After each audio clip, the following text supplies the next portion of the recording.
R-Type is a classic horizontally scrolling shoot 'em up, notorious for its difficulty.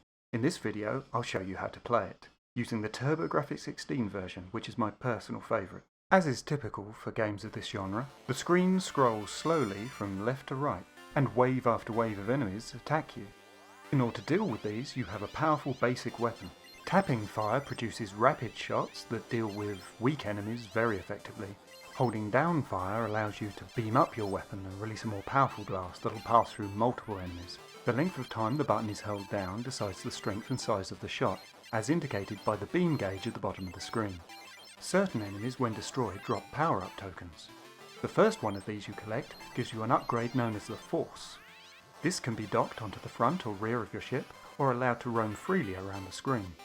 It is indestructible and absorbs small enemy bullets, and is often used as a ram. Learning how to use the Force effectively is essential, so you'll need to practice undocking and redocking it onto the front and rear of your ship. In this version of the game, this is achieved by pressing the second button and then manoeuvring so the Force collides with either the front or rear of your ship. Pressing the second button when the Force is detached recalls it. The detached Force also fires basic shots whenever you press the fire button. Collecting a second power-up token gives you one of 3 special weapons, determined by the colour of the power-up token you collect. Blue tokens give you reflecting shots that rebound off the terrain. This weapon can be particularly effective at dealing with hard-to-reach enemies or attacking weak spots on bosses.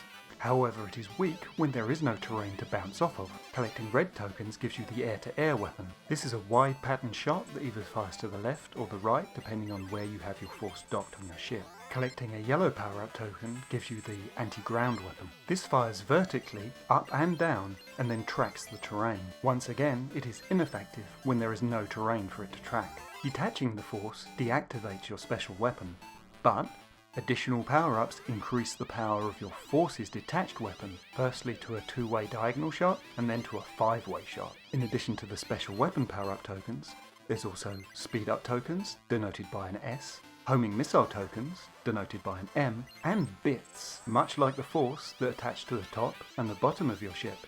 These are also invulnerable, can also be used to ram enemies, and when using the air-to-air weapon, they also shoot. Contact with any enemy bullets, or enemy ships, or the terrain causes instant death, and all power-ups are lost. This can be extremely punishing, and so the best tactic is not to die. Another notable feature of R-Type are the bosses.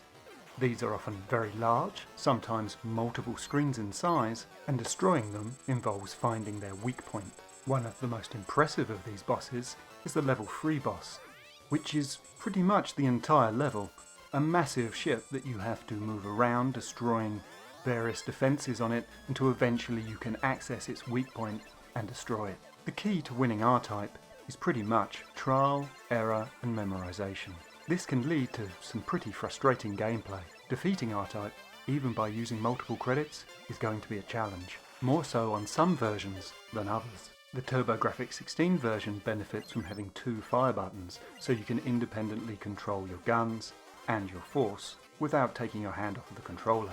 Home computer versions, however, generally require you press the spacebar to detach and reattach your Force. This is the reason why I personally prefer the TurboGrafx-16 version to the graphically superior Amiga version. The Sega Master System version and the PlayStation 1 version are both worth considering, as well as the original arcade version that started it all off. Some versions do not have great controls.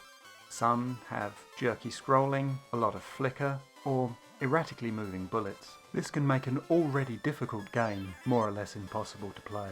The MSX, Amstrad CPC, and Atari ST versions in particular are worth avoiding. There have also been many sequels and HD remasters on various platforms, but in my mind the original is still the best. Whichever version you do choose to play, good luck and may the Force be with you.